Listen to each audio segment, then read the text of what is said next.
What's up, everybody, and welcome back to the TNT Smoke Factory. We are finally back. Finally back. Been gone a minute. We had a lot going on, but we're about a month away from the college football season. So there's a lot to talk about and a lot to get into today.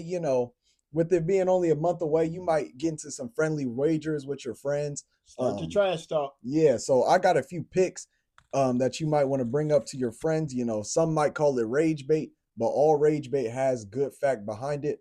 So we're going to get right into it with our number one pick, which is Jeremiah Smith winning the Heisman. So if you look on FanDuel or really any sports book right now, who do you see number one, your favorite, odds-on favorite winning the Heisman? It's Arch Manning. Arch Manning, yeah.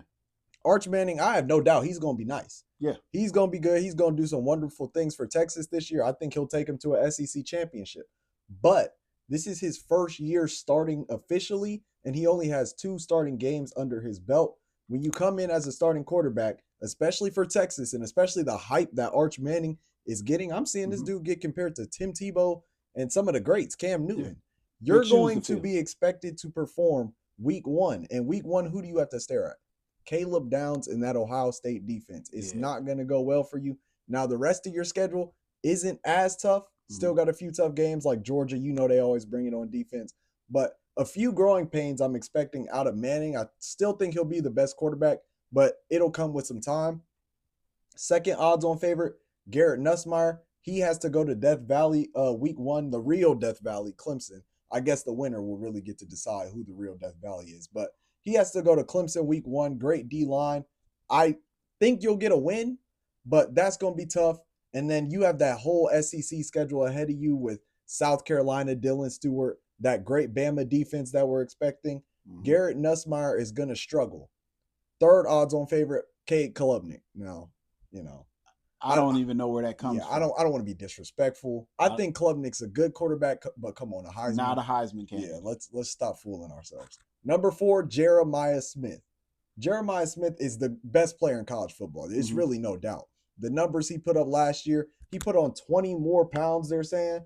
So he's going to be, he just went from Thanos to Galactus. You're not going to be able to stop him. If you try and press him, you're getting pushed to the ground. It's going to be a tough ask for anybody.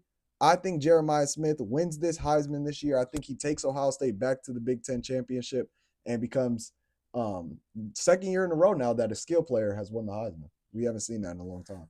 Yeah, and some of that is the reason you were naming the reasons why somebody else would not win it, and I think some of that is reasons that Jeremiah Smith will not win it. As you said, rarely do we see skill players win the Heisman. It's usually going to a quarterback, usually a quarterback award. I think it will return to being a quarterback award this year. It's likely. Again, everything we say, it's, play and see. The big questions for Jeremiah Smith, Julian Sain, will he be able to produce at the level that we are expecting him to produce? And then the other questions, can they just double him and make him a non-factor in the game? Well, now you got to ask, what's the running game for Ohio State is going to look like? What is Tate's offensive performance going to look like? And the other receivers as well. I don't want to just single out one. I think what really helps them is them pick the tight end that they picked up from Purdue. I think that's going to loosen some things up and force those safeties to respect the middle of the field. You didn't see that as much with Ohio State last year. So I think some things are going in his favor, but there's some things going against him, particularly when you talk about Arch Manning. You got to say, yeah, it's his first year. But what does he get to benefit from? A veteran offensive line and some return production from C.J. Baxter, as well as some emerging talent like Jonte Cook II that they're expecting to be a big star at Texas as well. So a lot remains to be seen. I think it's disrespectful to have him at 4 right now, particularly behind Klubnik. But I think him and Arch should be listed as 1, 2, or even 1A, 1B. But that's our take on that. Our next pick, I think there will be a new SEC champion, not named Georgia or Alabama, for the first time in the 2020s. SEC fans, get ready to break from your shackles because these two teams will not be dominating much longer, in my opinion. And it started last year, really, even though Georgia snuck by and won the SEC. It Mhm. really starts this year for me. Let's talk about Georgia first. The Bulldogs are only returning 7 starters. That's not a lot at all. And that's on both sides of the ball. Mhm. They are replacing 4 starters up front on their O-line. So their line, it probably won't be weak, but it's going to need some time to really get that chemistry down. And only 3 defensive starters coming back. Now, even still, this is Georgia. I expect them to be extremely talented. Kirby Smart, he does a great job just reloading, but it's going to put them into some growing pains. And then you have Gunnar Stockton at quarterback. I don't trust him at all. I like what you did in the portal, helping get him some receivers. Yes. Because their receiving core last year was just terrible. They couldn't catch anything. They were just horrible. But they got Zach Branch from USC. I think he's going to be a game changer. And then the defense, like I said, only bring back 3 starters. They will reload eventually, but it's going to start out a little bit bumpy. You look at their schedule, it's not too crazy to the point where you can say, oh, they're going to be losing a ton of games. But I think you lose to the Gators. I think Florida's going to be strong this year, and it's a neutral site game as always. As always. They gave you some scares last year. I think with a healthy Lagway, I think they beat you this year. I don't see you beating Texas in mid-November. I don't see you beating Bama either. I forgot to mention that early in the season, even though that game is at home, and even though I don't like Bama as much either, I think neither offense moves the ball efficiently, but I see Bama just moving it a little bit better to put them over the hump. That's 3 losses right there. Then you got Georgia Tech, who took you to like 7 overtime, 8. I think it was 8. It was something some crazy. crazy number. Yeah, a ton of overtimes last year. And then I think I don't think you'll lose to Georgia Tech, but they can give you a scare because they're bringing back everybody on offense that gave you troubles last year and a new D coordinator. So Georgia Tech might be one of the best teams in the ACC. I'll never pick probably a Kirby Smart Georgia team to lose 4 games. That's just crazy. Yeah. But 3 and even 2 losses might not get you where you want to go, which is the SEC championship. We just have to wait and see. Yeah. Now, your thoughts are there'll be a new SEC champion named Texas or LSU. Right Okay. now, as of July, I think those are the 2 best teams in the SEC. Okay. And in my opinion, I think you're going to have a SEC champion named Alabama or Georgia. I think it continues. And I lean heavily toward the Georgia aspect. Why? You named it. Kirby Smart. I think he's the best coach in the SEC. I think That's when without we a look doubt. across the top 4 that you mentioned, I think that those teams are really, really evenly matched. What bodes in their favor? One, again, the best coach in the SEC, but also they get to play quite a few of those games at home in the their friendly environment. And I think their environment is going to make a difference. You talk about with Arch Manning coming in. He's coming into all that noise in Georgia. I think that's going to be enough to sway them. Probably about 3 points is going to win that game for Georgia, or 3-point difference is going to win that game for Georgia. Because you're right. I don't expect Georgia's offense to do great numbers this year. Yeah. Now it does help that they did bring in some good receivers. You mentioned Zachariah Branch. My eye is really on Noah Thomas. I think Noah Thomas is going to be a very good impact player for them right out of the gate. Big receiver, big catch radius. He did great things at Texas A&M. I look for him to expand that. Gunnar Stockton, he only has to be a serviceable quarterback. He does not have to be a world beater. He just has to keep things in control to allow that experienced offensive line, because you talked about they only bring about back 7 players, but that line is experienced because they may not be starters, but they did get a lot of playing time last year. Yeah. Now, some of this is going to weigh on the case with Jazir Jackson. What's going to go on with him. Just got in trouble with the law. We'll see how that plays out for Georgia coming this season. But yet and still, my weight is on the fact that Kirby Smart will have these guys ready, and he'll be able to coach them better than the competition in that friendly environment. That will make the difference for Georgia to be the SEC champion this year. Now getting to Bama, the Crimson Tide, when you look at this team, they got a lot going for them. Coach DeBoer, he got his offensive coordinator Ryan Grubb. If you don't know, they Grubb was with DeBoer when he was at Washington. They went to the national championship with Michael Penix and them. And that team did have a great offense. They were putting up numbers. So he got him. Then we're talking about a great O line to help whichever quarterback ends up being back there, which I think it'll probably be Ty Simpson. Yeah. And then you got weapons on the outside, Ryan Williams and company. And then the defense, like I mentioned earlier, potentially a top 5 defense this year. They have stars all around the field. So hearing all that, any other year you'd think, okay, why isn't Alabama the front runner for the SEC, let alone the national championship? And I think this year it's more mental than it is what talent they have around them. And when I say mental, I'm talking about more Kalen DeBoer, Coach DeBoer, with the walls crumbling in on him. 9-4 at Bama, that's simply not going to cut it. And I understand you got to cut him some slack because it was his first year. But now that you have the team around you, you are going to be expected to perform. And my thing is, I've seen Coach DeBoer crumble in some situations where he shouldn't crumble. But when we look at Alabama's schedule, one thing that I have to mention is there's a lot of trap games, which is exactly what DeBoer fell for last year. Oklahoma, Vanderbilt, he got cooked by the trap games. Week 1, they traveled to FSU.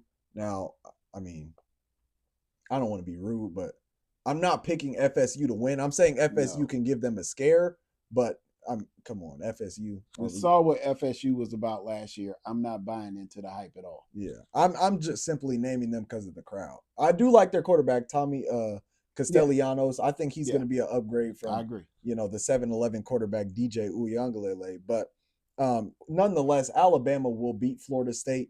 After that, though, there's a few more trap games on their schedule. Missouri, Bo Pabula.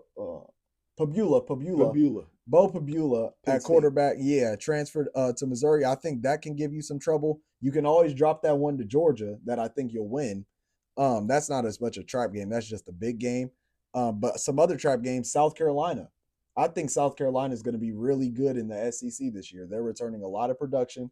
They got their quarterback. They got their big receiver. And they got their defensive star. They were on the rise last year, and I think they'll continue to rise this year. LSU, you get them at home, you're not beating LSU, though. I'm sorry. I think LSU right now is the second best team in the SEC. And I think when you match these two teams up talent-wise, they go head-to-head. I think, if anything, LSU might be more talented. And then you got an experienced coach in Brian Kelly. I think LSU is going to be nice. I think LSU beats you this year. So we're looking at what I think is a potential of 2 or 3 losses, which once again, in this SEC, 2 or 3 conference losses might not get you where you want to go, which is the SEC championship. I think the SEC, they were down last year. They're going to be strong this year.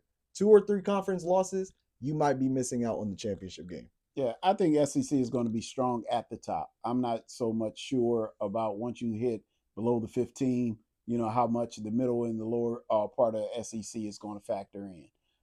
But some things that you mentioned, I really don't have to go into that much detail about why I think Alabama will still be there. Again, I'm putting Georgia over them because coaching matters. And I think right now, I can't say if Kalen DeBoer will be over the Nick Saban hangover just yet, only in his second year. Those are big shoes to fill. I think he still might be feeling the pressure from that. But what does he have? What do you need to really create a good football team, good to great? Experienced offensive line, which Alabama might have one of the best offensive lines in the NCAA. Yeah. And then what? A great defense. I think Alabama is returning one of the top defenses in NCAA. You can work around that. And it's not like you're going to be working around that with garbage. You got some great receivers still at Alabama, and you have a decent running game coming back. They have all they need to be in every game that they play because that defense should be able to keep points off the board. And then you talk Ty Simpson again. This is a quarterback who needs to be an Alabama quarterback. Alabama quarterbacks are not world beaters. They're serviceable quarterbacks, good game managers. That's what he needs to be this year, and I think he's just that. He couldn't get in over Jalen Milroe because Jalen Milroe had the ability to create dynamic plays. He gonna cost you some, and he's gonna win you some. And I think that was the difference there, and that's why they kept going with him. You know what I'm hearing a lot of What's that? and starting to see with this Alabama team this year? 2023 Ohio State. You got a quarterback that back there that's not as experienced, Mm-hmm. but you have a decent O line. Well, you probably got a better O line than Ohio State. I was about to say Ohio State did not have a great old line. You got a better O line than they have, but you got the weapons. Mm-hmm. And that 2023 defense was pretty good. Well, really good actually. They won them a lot of games. Yeah. So I'm seeing a lot of 2023 Ohio State, and especially at the coaching position. Ryan Day, Kalen DeBoer, both going into these years with massive amounts of pressure. Ryan Day was more so about beating Michigan. Kalen DeBoer is about getting Alabama on the right track. Yep. And I have no doubt that Ryan Day and Kalen DeBoer are great coaches. But what happens when you put that type of pressure on people? Yeah. They fold. Ryan Day, great coach, plays Michigan. He folds every single time. Yeah. I could see something similar happening to Kalen DeBoer this season, where I have no doubt he's a great coach, but when those walls are coming in on you and you have pressure to perform, you could potentially fold. But to get to our third take, Arizona State repeating in the Big 12. Now, in my opinion, this was probably the easiest one. That last take was hard. You know, a lot of people, especially in the South, aren't going to like that take, and I understand it. I'm here for all of it. You know, it is what it is. But this was the easiest take for me. When you look at the Big 12 in general this season, it's really a three-way roundabout. You have three, different exits that you could take. You can hop on the Kansas State train. As Vegas has? Yeah, as Vegas has, leading. They're the front runners right now, odds-on favorite to win the Big 12. They got Avery Johnson at quarterback. They're going to have a great rushing game. This offense, it doesn't really lack a lot. This offense can be explosive, but the defense, you got a tough D-line and some good backers. But what do you need in the Big 12 to really be a successful defense?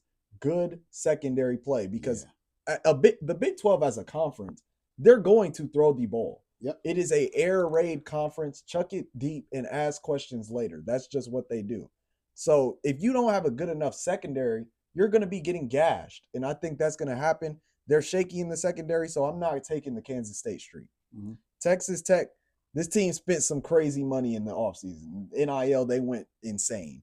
But with spending all that money and bringing in all these different players, specifically defense, they basically got a whole new defense.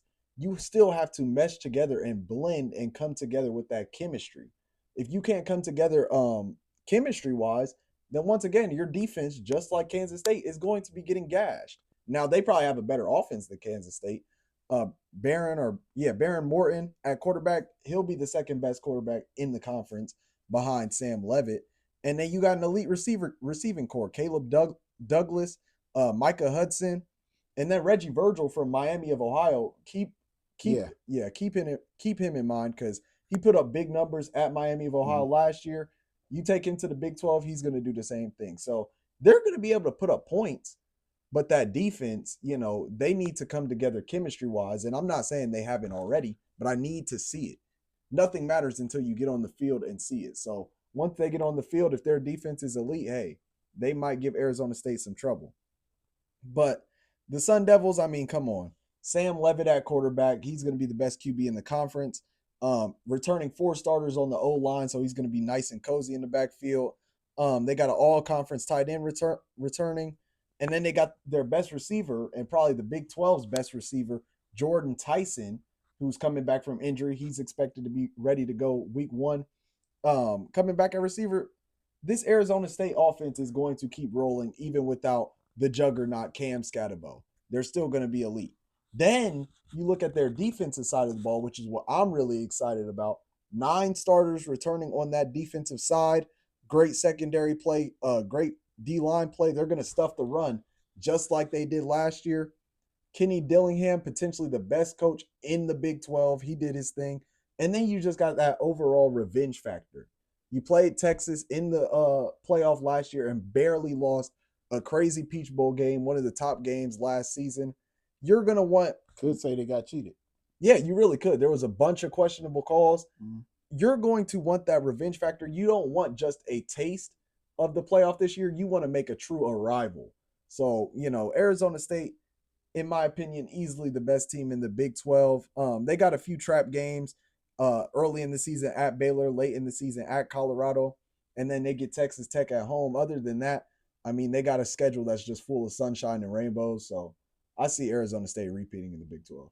Yeah, I really can't argue with that take. I mean, to me, you hit it right on the head, stole my thunder. What does it take to really win the Big 12? If you have a shutdown defense or a high caliber defense, your chances of winning the Big 12 they skyrocket through automatically. Yeah, and that's what Arizona has. They're returning a lot of players. They showed that they had a really good, solid defense, even in the CFP. They showed that they had a solid defense in that game against Texas. Yeah, they locked in and got some big stops. Man, yeah, they showed up. They really showed up. So, and you just think about that. That's experience that none of these other players or these other teams has. Yeah. Experience on the biggest stage and still coming out and performing. That's why I think that Arizona State will go ahead and repeat as the Big 12 champion. My only question is, why does Vegas have Kansas State listed as the odds-on favorite? Could it be that there is some improvements going on in that K-State secondary? Because this is what I really believe hurt K-State last year. As you said, that secondary just gave up big play after big play after big play. Yeah. But when they locked in, they were in a lot of games. And they showed that they had the offense that could move the ball, yet they ended up, in many of those games, they ended up falling behind because of those big plays that the secondary gave up. And then their offense almost became one-dimensional. Yeah. If their defensive backfield can improve just enough to allow that team to stay in touch, stay in games, I think their offense might have enough firepower on it to actually win big games. We'll have to see when it comes down to the end of the season who survives and see if K-State is there to take the title. I think they have the talent to do it. They just got to shore up that defensive backfield. Yeah. But like I said, with all these takes, you just have to wait and see for these teams to get on the field. You can't, you can predict all you want, but nothing matters until the ball is snapped, until the band is playing. You got it. So we got a month until the college football season. Everybody sit tight, make your predictions, make your picks now. But we might have to revisit all this stuff in the middle of the season. Oh, we will. And see, if our takes are lining up. Yeah, if 2025 taught us anything, college football is a wait and see scenario. You can pick all you want. Just look at all of the commentators, to look at all of the talking heads that were out there last year. They all had these predictions, but did anybody predict that season to come out the way that it did in the preseason or beginning of the season? Nobody predicted what we saw. Yeah. Well, I think they predicted the champions, just not the way we got them. No, exactly. A lot of people were picking Ohio State, but throughout the season, you would have said these guys aren't winning the national championship. Exactly. You would have picked Oregon. And what happened? They got swirly whirly in the Rose Bowl. Yeah. So you just have to wait and see. Thank you so much for watching. Make sure you follow all these socials listed below, and we'll see you guys on the next one.